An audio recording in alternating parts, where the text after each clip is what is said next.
Good morning and welcome to the continuation on the series of farmers markets during COVID-19. This is a joint venture between the Illinois Farmers Market Association and the University of Illinois Extension. My name is Lori George and I'm one of the University of Illinois Local Food Systems and Small Farms educators with my office located in the Mount Vernon area. I'm happy to present Jane Maxwell, Executive Director of the Illinois Farmers Market Association, who will be speaking to us today on managing Illinois farmers markets during Phase 3 of COVID-19. Jane is a registered dietitian and works to promote the health and economic impact of local food and farmers markets. It is through the Illinois Farmers Market Association that market guidelines have been developed and accepted by many market managers and organizations throughout Illinois. Welcome back, Jane. Thank you, Lori, and thank you to you and to the University of Illinois Extension for being our partner on these important webinars during COVID-19. So again, thank you everyone for joining us this morning, and we'll do our best to update you with some new information on the Phase 3 guidelines. And then as things change in Illinois, we will be updating guidelines moving forward. All right, well, a little bit about the Illinois Farmers Market Association, if you're not familiar with us. We're a non-for-profit 501c3. We are an independent organization, and we really have three things that we work very hard on. Number one is advocacy, and we work very hard to ensure that the barriers that farmers markets are facing can be addressed successfully to allow farmers markets to continue to operate at their maximum potential. That's been a significant role we've taken on in the last couple of months since COVID-19. We do a lot to promote farmers markets. We try and tell people the benefits of farmers markets, why you should shop at farmers markets. And if you haven't become a part of the Illinois Farmers Market Facebook group or the Facebook page, I would highly encourage you to do that. There are some great graphics, things that you can share within your network to try and promote farmers markets. We do try to keep that information as updated as possible and as useful to our partners as possible. We also are very concerned about best practices for farmers markets. That's always been our mission, but again, especially during COVID-19, it's extremely important that we talk about best practices for farmers markets as we move forward. We are a membership-based organization, and I would ask if these resources have been of help to you, that you would consider joining and becoming a member of the Illinois Farmers Market Association. Information about that can be found at our website that's noted there, www.ilfma.org. We have a number of different membership levels, but we would really appreciate your partnership moving forward. So we are really pleased that here in Illinois, farmers markets are considered essential. That has been since the very beginning, and we are very grateful to our partners that have been working with us, especially Illinois Farm Bureau, Illinois Department of Agriculture, Illinois Department of Public Health, trying to ensure that farmers markets remain in the forefront, that they are considered essential, and that we have the opportunity to see them open successfully during this season. One of the things that we were really working toward in creating these guidelines was that as I talked to people, especially decision makers, they had a hard time viewing a farmer's market as anything but that wonderful community gathering that happens in communities on a weekly or biweekly or whatever basis it happens to be. That they didn't really see farmers markets as that essential connection between producers and consumers allowing for food access. And so that's really the message that we've been trying to get out, is that farmers markets are for food access. A lot of the other activities are wonderful, and hopefully even in Phase 3, we're starting to see some of those come back. But really, farmers markets are considered essential because of the opportunity to provide food access to our customers, and that's really the key. So I think in this audience, you probably would all agree that farmers markets are really, really important, and I probably don't need to explain a lot on this slide, but I do think there are a couple things, and that is that farmers markets, again, are access to fresh and nutritious food. It's a significant place for people that have nutrition assistance benefits, whether it's LINK, whether it is Link Match, which is the kind of the doubling program that's available through many markets. WIC and Senior Farmers Market coupons will be coming onto the scene during the month of July, so that if you are a farmer or a producer and you are interested in finding out more about that program, I would encourage you to email me directly at info@ilfma.org. And I can connect you with the correct organization or the correct person to get that started for you. Link and Link Match are managed by the farmers market. So they are accepted by the farmers market, and it is the farmers market that is certified as the authorized agent. With the SNAP or with the WIC and the Senior Farmers Market coupon programs, it's the farmer, the producer, that is certified as the one that is able to accept these programs. So a little bit of nuance, a little bit of difference, but just make sure that if at all possible, if you haven't started these programs at your market, it's not too late, and I would highly encourage you to do that. We were very thrilled in the last month, I believe. Time seems to be kind of warped at this point, but the Healthy Food Incentive Fund was passed or was funded by the Illinois General Assembly, and it is part of the next year's budget. And so what that means is now there will be a state level fund that will provide potential match dollars to farmers markets for link acceptance. So again, another reason, if you're not already a link market, one that's accepting link in some of these programs, I would highly encourage you to consider adding that to your programs. Again, it does support the local economy. Like I said, there's a great set of graphics on Facebook for the Illinois Farmers Market Association that highlights many of these characteristics of a farmers market, but we really wanted to see farmers markets launch and be successful in 2020 and meet the challenges that COVID-19 was kind of throwing our way.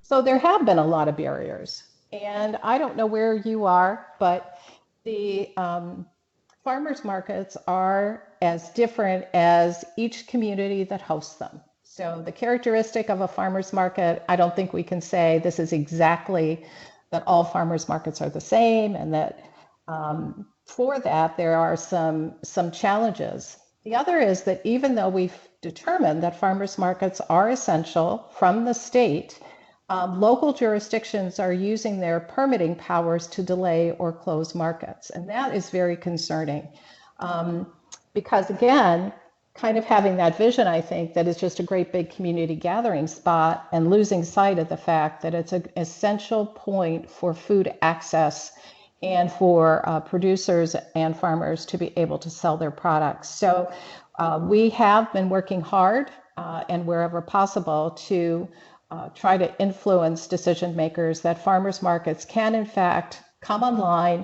be safe, and provide for the community and keep your local economy going. One of the things that we would really appreciate your help with is that we are trying to compile a list of farmers markets that are not operating in 2020. So if you would use the chat box during our conversation this morning and let us know of any farmers markets that are not operating in 2020, we would really appreciate that information. We want to go back and understand some of the issues that were being faced so that we can be better prepared. So The other issue that has come up, a lot of markets have gone to a pre-ordering system. It does secure sales, and I've been hearing from producers and farmers that many of them really like the online system because it helps them forecast what to take to market. It allows them minimal contact at the market, and it's just been a really fast and efficient way to do business. But it does have downsides. It's much more labor intensive, does have some costs associated with it, but it also eliminates our snap shoppers, the ones that are able to use Link at the market. You are not allowed to use your Link card to buy from a farmer's or buy farmers market products online. Now, you probably have all heard that here in Illinois, with some great work by state level partners, that Illinois has been certified to accept online Link sales, and that is true. But those are limited right now to Walmart and Amazon. It requires very specialized technology, as you might imagine. And right now, farmers markets and local food businesses are not included in that online ordering for SNAP or Link users. So we're working on it, but at the same time, it is not available to our Link users. And the other thing that we found, of course, is that I think everybody that works in farmers markets, whether you are a farmer or whether you are the market manager, would say that this has been the most labor-intensive season that they have ever managed.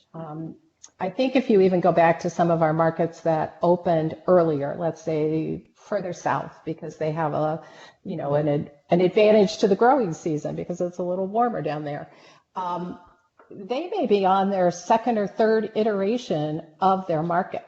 So it was not the year that you just brought a market forward the way you traditionally did, and then once you got all the kinks worked out, the market kind of manages itself and moves forward on a week-to-week basis.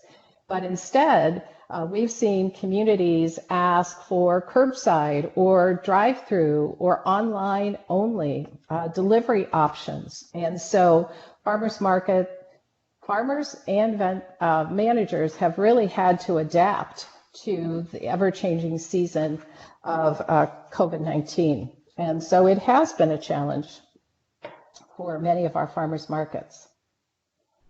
This is a graphic that we put together. One of the questions right now is why farmers markets? There is an epidemiologist out of Drexel that made the assertion that maybe farmers markets are one of the safest places to shop during COVID-19. The reason being is it's outdoor, there is no air recirculation. That's very helpful. But the other part is it's a very short supply chain, so that very few people have touched products from the farm to the table of the consumer. And in many operations, maybe it's exclusively the farmer and then the product sold at the market and then goes directly to the table. I have a couple of producers that I buy from that would be the case, that they don't even have, they farm exclusively by themselves. And so that is just one or two people in my supply chain there.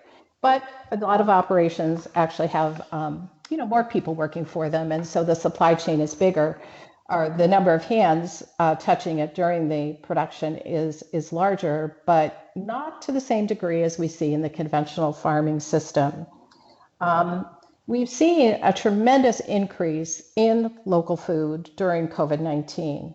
We don't know why exactly, but we have heard that there are some issues within the commercial food supply chain that have raised concerns. People were looking for a way to access a safe product, and farmers markets were a way to access that food. We're not exactly like a grocery store, we're outside, but many of the people that I've talked to have been dismayed, actually, that their grocery store, although they're following good guidelines, is not enforcing social distancing. People are touching products. And I've heard from many of the people that I talk to about how they buy their food and why they buy their food, that those things that come in a little cellophane container or a box of some kind or a bag are more popular with them because they really don't like the idea that during this pandemic, there is a lot of potential touches to the food that's available through the commercial system and would prefer a farmer's market where it is more limited.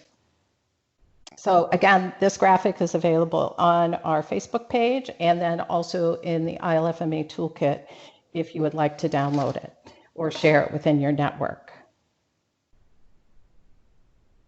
All right. So these were the original goals, and they're still our goals. We really want to set a vision for what's possible to ensure that farmers markets move forward. We want to keep the public safe, but one of the things that I always talk about is that in a lot of the guidance I read, we're always talking about customer safety, the public safety, but I want to ensure that the vendors and the people that are selling at the markets are also safe. We want to make sure that there is money made, that there are sales and profits, and that we do have the opportunity to distribute the food and agricultural products that are grown locally, if not exactly in Illinois, but in our immediate area. So the method has been primarily social distancing and enhanced sanitation, and that continues even in phase 3. But as we move into phase 3, there are changes as Illinois has changed some of the guidelines. We do have 2 pages on our website. We have the toolkit page, which you just go to www.ilfma.org and click on the banner that says read more for the toolkit, and you can download all the documents that I'm going to go over today on that page. There are attachments that are at the bottom of the page. Also, we have a resource page, and that's where you'll find things like the recordings of previous webinars, just information that may be of help to farmers or farmers market managers during COVID-19. So we created these guidelines. And just to give you a context, ILFMA worked with partners. We asked for the Department of Ag, Department of Public Health to review our guidelines, and we are very grateful that they were willing to do that for us. But local jurisdictions have the final say on what happens at a farmer's market, whether it's your health department or your municipality or whatever unit of government. So the very first step in everything is to always check with your local governing bodies to find out what it is that they are requiring of you as a farmer or as a farmer's market manager moving forward, because that's where the final say happens. These are guidelines and are not law. So what is new? What has happened? What has changed as we go into phase 3? Well, phase 3, we're seeing a little bit more of a liberalized lifting of some of the restrictions that we were living under in phase 1 and 2. And so one of the main things continues to be maintaining social distancing as we deal with COVID-19. As I read, intimate or close physical contact with people, especially over a prolonged period of time, is one of the catalysts for infection and transmission. And so again, stay home when you're sick, maintain your physical distance, and wash your hands frequently with soap, according to the CDC guideline, or with some approved hand sanitizer. So those are the recommendations, and they come and they play into the ILFMA recommendations. So number 1 is social distance. Now, 6 feet at all times, but you'll see that one of the things that was added this time was that markets have been able to figure out to put impermeable barriers between booths, or I've even seen at many of the markets that I've visited in the last weeks, that vendors are doing that. They're putting up an impermeable barrier between them and the customer for that extra layer of safety for themselves and for their customers. So that is a possibility where the actual 6-foot, 10-foot distance is not possible. It's still recommended that households limit the number of people that come to the market at a time. There's not a set limit, however. One of the things is to monitor attendance to just make sure that the market doesn't get overcrowded. It is not uncommon. I mean, I've been reading a lot about, opening days at farmers markets, 1,000 people, 2,000, 3,000 people. Maybe your market's smaller than that. But what we're trying to do is manage the crowd to ensure that social distancing is possible during the market hours. If you have a smaller space or you have larger crowds, it is recommended to consider adding entrances and exits to try and regulate your flow, so that if people are able to just kind of come in from anywhere, it's a little bit harder to regulate. And then if you do one way or aisles, that may also help with that. But I think it's also important in this ever-changing world of COVID-19 to continue to communicate with your customers what it is that's expected of them as they come to your market. And I highly recommend keeping your Facebook page and your social media pages up to date with the most up-to-date information. Because one of the things that does happen is information fatigue. It's like, well, last week we were supposed to do this, and now this week we get to do that. And people are genuinely confused about all the information that is coming to them.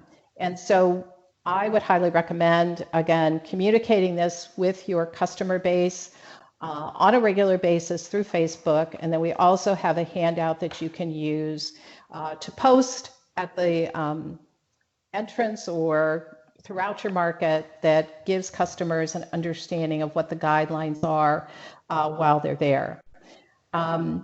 It is, of course, don't enter if you're sick. I hope we've gotten that message out there, but again, that is a requirement.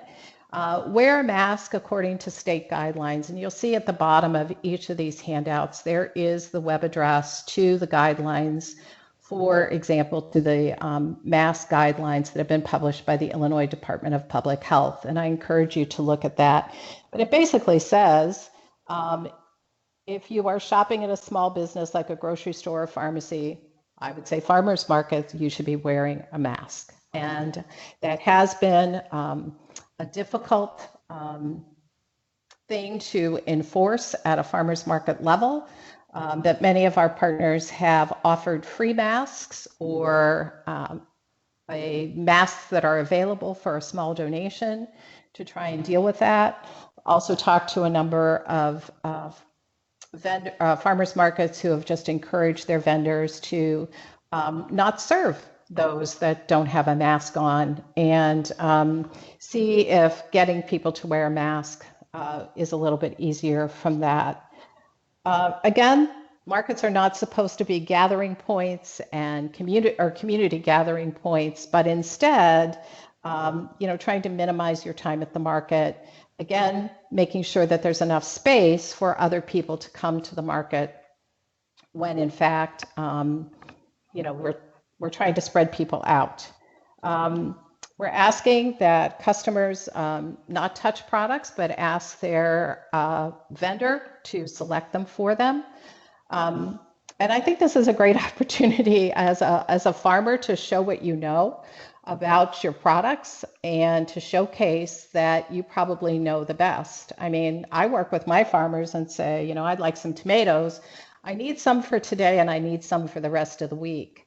And they'll guide me to whatever is for today, and then also what may need to sit a couple days before it's going to reach its maximum ripeness and flavor, and recommend that as well. So I think it's a great opportunity for our producers to show off what they know about the products that they're selling.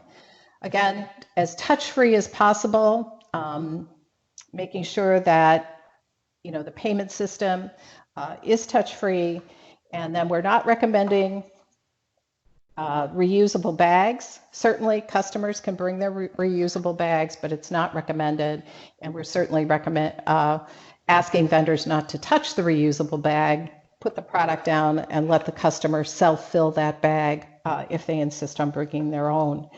And then, of course, washing all products before cooking or using. So what's changed in market operations? Masks haven't really changed. Compliance with your state level or your local level regulators has not changed.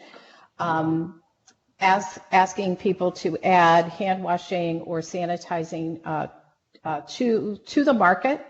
I visited one market that as I walked in, I was asked to sanitize my hands, and that was where they had their hand washing station and or their sanitizing station. But having those throughout the market will allow someone to easily access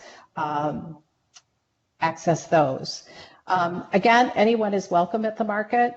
It's not just food or that food vendors, but all vendors and community groups are certainly welcome as long as there is space to allow for the appropriate social distancing.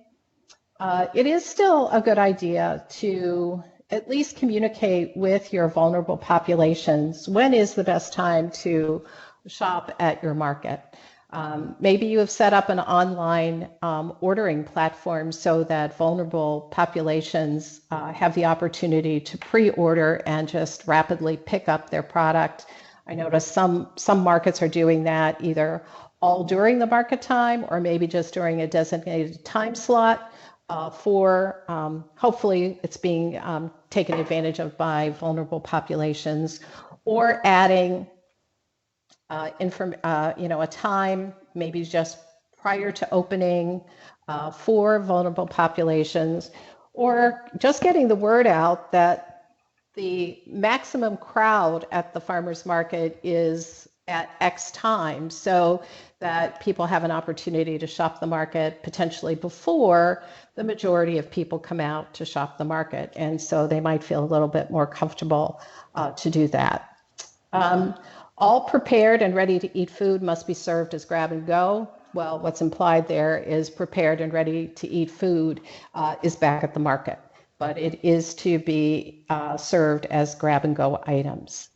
So again, there are changes, and it does reflect the phase 3 changes here in Illinois. So market setup, it is still recommended, if possible, to have different people accepting money and fulfilling orders, especially in a food business. I suppose if you're not a food business, may not be as important. That's pretty much standard practice if you think about the restaurant world. But recommending that would be to continue that. Again, to accept as many touchless payments as possible. I did find an offer that came my way that the chip readers for credit cards are on sale through a number of different platforms, so that it seemed to be that they were trying to respond to a need of people now taking touchless payments and wanting these chip readers, that those are available as well. Make sure that you follow the guidelines or come up with guidelines about the nutrition incentive programs, because those tend to be restricted to unique currencies. You know, the WIC and the seniors are a coupon. Well, what happens to those? Have a policy and a procedure about that. What happens to the SNAP tokens, the link tokens? Is there a policy about that? If you offer independent credit sales, like some markets will run your credit card and give you similar tokens to the link tokens to allow you to spend across the market instead of having to do that at each individual vendor, especially if some of theirs don't take credit. Then what is the procedure for that? Making sure that those things are clean and maybe not recirculated during a market. So definitely, and we do have within our toolkit some signage that hopefully you could download if that's of interest to you. And so those are ready to go. We are happy for you to add your logo to these signs, and would look for just trying to make it as easy as possible.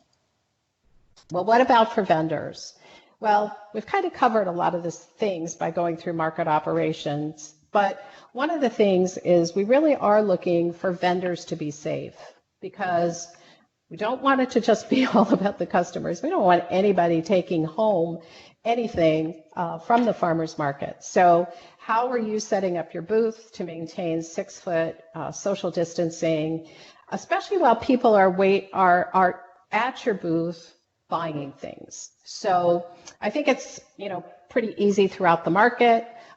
We ask vendors to try and monitor their lines, and maybe you want to put just a little chalk print out in front of your stands so that people know where 6 feet is to wait. I've seen some pretty good self-monitoring at that within farmers markets, but if you have a very small market, a very small space, you may need to add some additional steps like that. But we also want to make sure that as much as possible, the vendor is 6 feet away from the customer, not just that the customers are apart from one another. We want to keep the vendors safe as well. So maybe you use a tray to pass back and forth payment or product or something like that, or at least set it up so that you are standing back from the customers as they come to your booth. And that was kind of the idea too behind touchless payment, is that, I don't know, my arm's probably only 2.5 feet.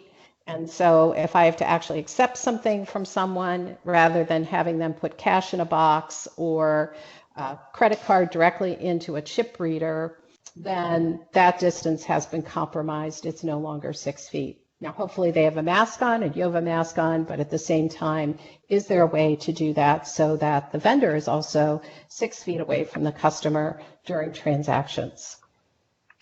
Let's see.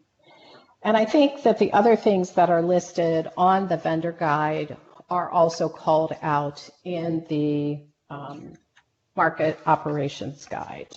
So I do want to make sure that we leave time for questions.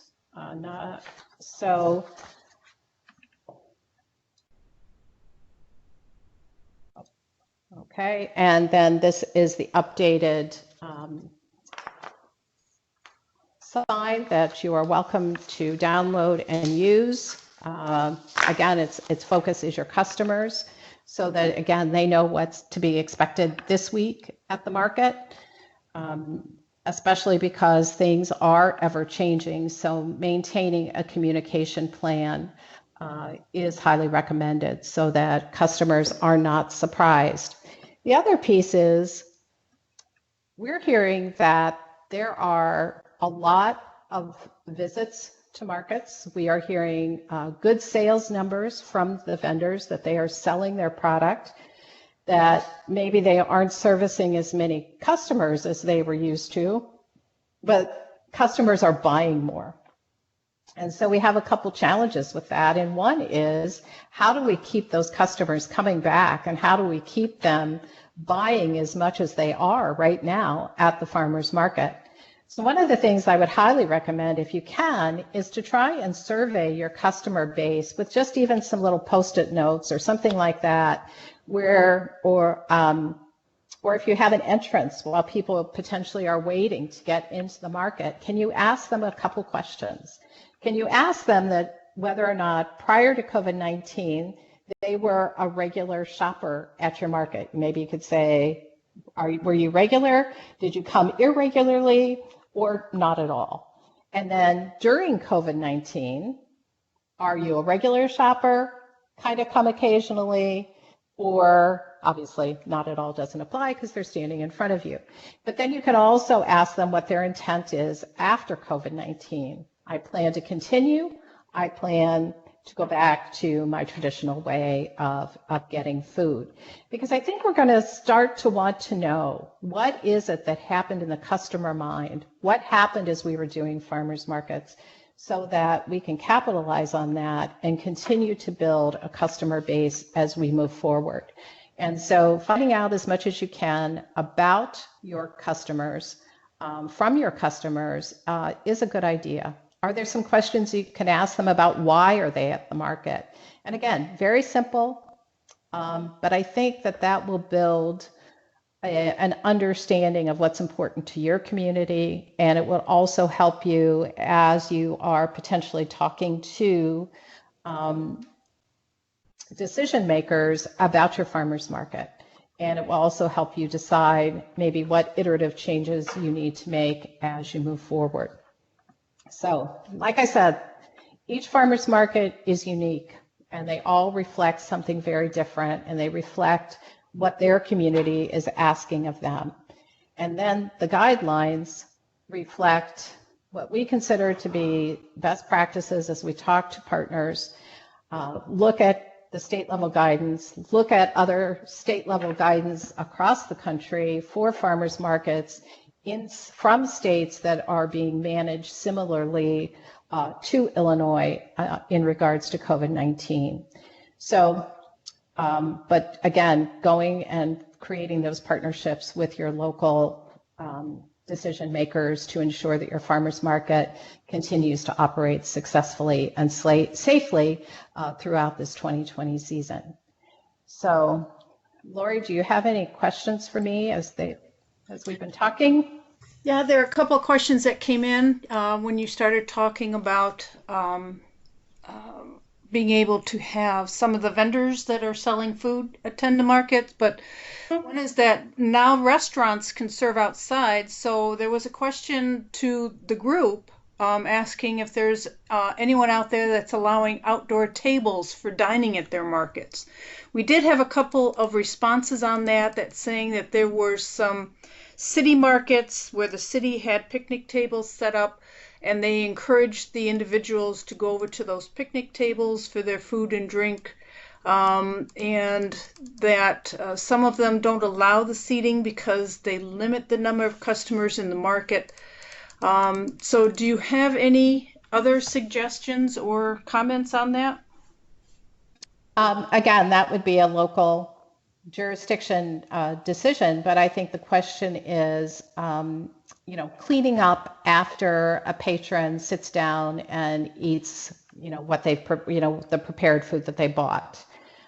Who's responsible for that? So if the food truck or the on-site food preparation has tables, then I think just the question is who's responsible for sanitizing those tables, because I know in a restaurant they would be sanitized between customers. So those are just some of the questions I think you need to ask at your market level as you make those determinations. Again, if you don't have a problem with space, that may be something that's open to you, but I have seen a number of markets that do have issues with space. So we are still kind of at that in and out. Come, get your product, and go home, because we need to make space for more people to come into the market, and we're also not encouraging lingering. But you'll see a lot of different models across the state as to how they're dealing with on-site food preparation, and it's just what works in your community. Okay. Does the Illinois Farmers Market Association have a simple chart that outlines the changes that were in place for Phase 3? I will just say if that was helpful, we could put one of those together. Okay. That's a good suggestion. Yeah, it was a good suggestion. Where does the Illinois Farmers Market Association stand regarding dogs at farmers markets at this point? The original guidelines discourage dogs from attending. Again, just trying to minimize space. So I think space would be a consideration. for a market? Do you have enough space for all the people that want to come so that you can allow puppies and dogs or whatever? But that's again a community by community decision. I don't think I would say in our discussions about these guidelines that we have a position on whether pets should be at the market or not. Okay.